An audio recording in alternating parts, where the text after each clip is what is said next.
नमस्कार, आप सभी का एक बार फिर से स्वागत है हमारे चैनल में।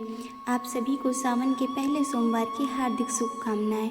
आइए मिलकर सुनते हैं श्रावण सोमवार की व्रत कथा। एक समय की बात है, एक नगर में एक धनी व्यापारी रहा करता था। दूर दूर तक उसका व्यापार फैला हुआ था। नगर में उस व्यापारी का सभी लोग मान सम्मान करते थे। इतना सब कुछ होने पर भी वह व्यापारी अंतर्मन से बहुत दुखी था, क्योंकि उसका कोई पुत्र नहीं था। दिन रात उसे एक ही चिंता सताती, उसकी मृत्यु के बाद इतने बड़े व्यापार, धन और संपत्ति को कौन संभालेगा।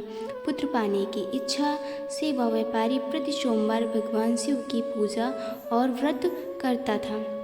शाम को व्यापारी शिव मंदिर में जाकर भगवान शिव के आगे घी का दीपक जलाता था। व्यापारी भक्ति देखकर एक दिन पार्वती माँ ने भगवान शिव से कहा, हे प्राणनाथ, यह व्यापारी आपका सच्चा भक्त है। कितने दिनों से यह सोमवार का व्रत और पूजा नियमित कर रहा है। आप इसकी मनोकामना अवश्य पूर्ण करें। भगवान शिव ने मुस्कुराते हुए कहा, हे पार्वती, इस संसार में सबको उसके कर्म के अनुसार ही फल प्राप्त होता है। जैसे प्राणी कर्म करता है, उनका फल उन्हें वैसा ही प्राप्त होता है। इसके बावजूद पार्वती जी नहीं मानी। उन्होंने आग्रह करते हुए कहा, नहीं प्राणनाथ, आपको इस व्यापारी की इच्छा पूरी करनी ही होगी।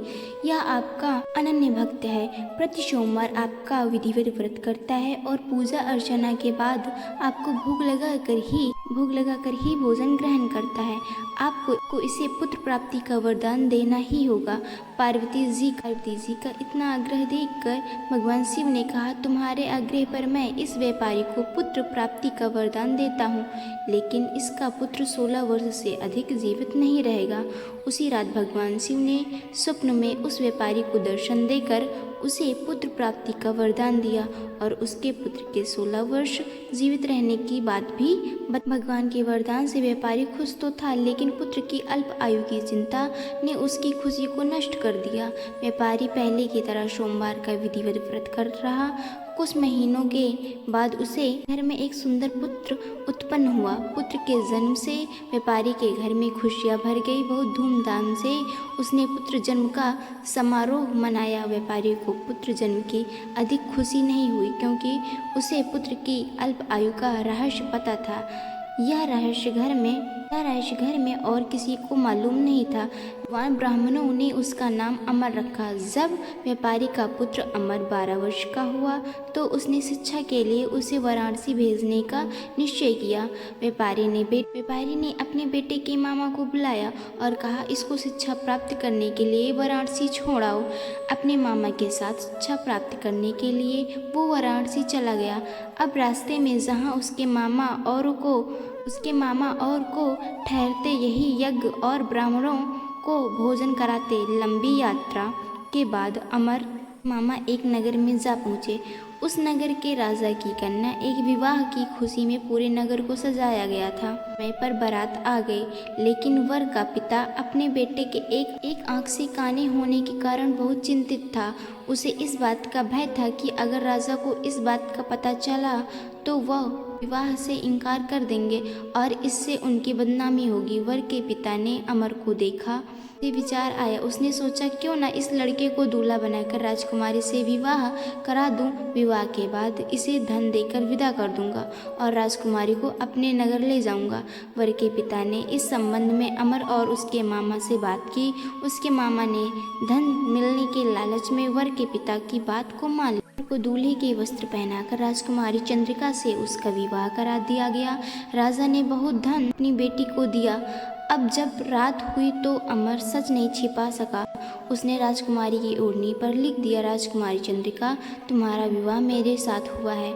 मैं तो वाराणसी में शिक्षा पढ़ने जा रहा हूँ। अब तुम जिस नवयुवक की पत्नी बनोगी वो एक आंख से काना है। जब राजकुमारी ने अपनी ओढ़नी पर लिखा हुआ पढ़ा तो उसने उस काने लड़के के साथ जाने से इनकार कर दिया। राजा ने सारी बात जानकर राजकुमारी को महल में ही रख लिया।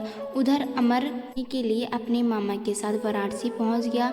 अमर ने गुरुकुल में पढ़ना शुरू कर दिया। जब अमर की आयु 16 वर्ष पूरी हुई तो उसने एक यज्ञ किया।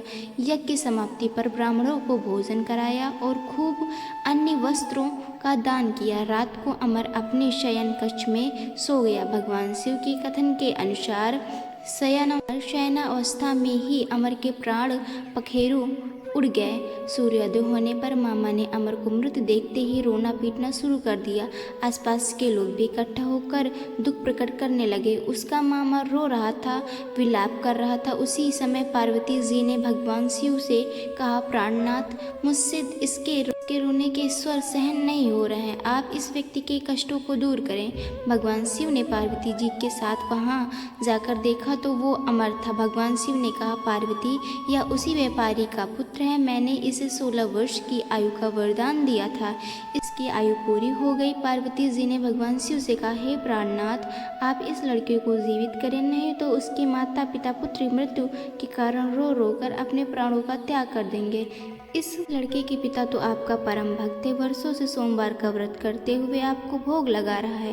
पार्वती जी के आग्रह करने पर भगवान शिव ने उस लड़के को जीवित होने का वरदान दिया और कुछ ही पल में वह उठकर बैठ गया। शिक्षा प्राप्त करके अमर अपने मामा के साथ नगर की ओर चल दिया। दोनों चलते हुए उसी नगर में जा पहुंचे जहां अमर का विवाह हुआ था। उस नगर में अमर ने यज्ञ का आयोजन किया। पास से गुजरते हुए नगर के राजा ने यज्ञ का आयोजन देखा। राजा ने अमर को पहचान लिया। यज्ञ समाप्त होने पर राजा ने अमर को महल बुलाया और महल में बहुत सा धन और वस्त्र देकर राजकुमारी के साथ उन्हें विदा कर दिया। रास्ते में सुरक्षा के लिए राजा ने बहुत से सैनिकों को भी साथ भेजा। मामा अपने नगर में पहुंचते ही एक दूत को घर भेजकर अपने आने की सूचना भेजते हैं। अपने बेटे अमर के जीवित वापस लौटने की सूचना से व्यापारी बहुत प्रसन्न होता है। व्यापारी ने अपनी पत्नी के साथ स्वयं को एक कमरे में बंद कर रखा था। भूखे प्यासे रहकर व्यापारी और उसकी पत्नी अपने बेटे की प्रतीक्षा कर रहे थे। उन्होंने प्रतिज्ञा कर ली कि यदि अपने बेटे की मृत्यु का समाचार मिला तो दोनों अपने प्राण त्याग देंगे। व्यापारी अपनी पत्नी और मित्रों के साथ नगर के द्वार पहुंचा। अपने बेटे के विवाह का समाचार सुनकर पुत्रवधू राजकुमारी चंद्रिका को देखकर उसकी खुशी का न रहा। उसी रात भगवान शिव ने व्यापारी के स्वप्न में आकर कहा, हे सृष्टि, मैंने तेरे सोमवार के व्रत से और व्रत कथा सुनने से प्रसन्न होकर तेरे पुत्र को लंबी आयु का वरदान दिया है। यह सुनकर व्यापारी बहुत प्रसन्न हुआ। सोमवार का व्रत करके घर में खुशियाँ आई। जो लोग सावन के सोमवार का विधिवत व्रत करते हैं, व्रत कथा सुनते हैं, उनकी सभी इच्छाएं पूरी होती हैं। तो यही था। आपको आज की यह कथा कैसी लगी कमेंट करके ज़रूर बताएं। साथ ही मेरे चैनल को सब्सक्राइब करना ना भूलें। धन्यवाद।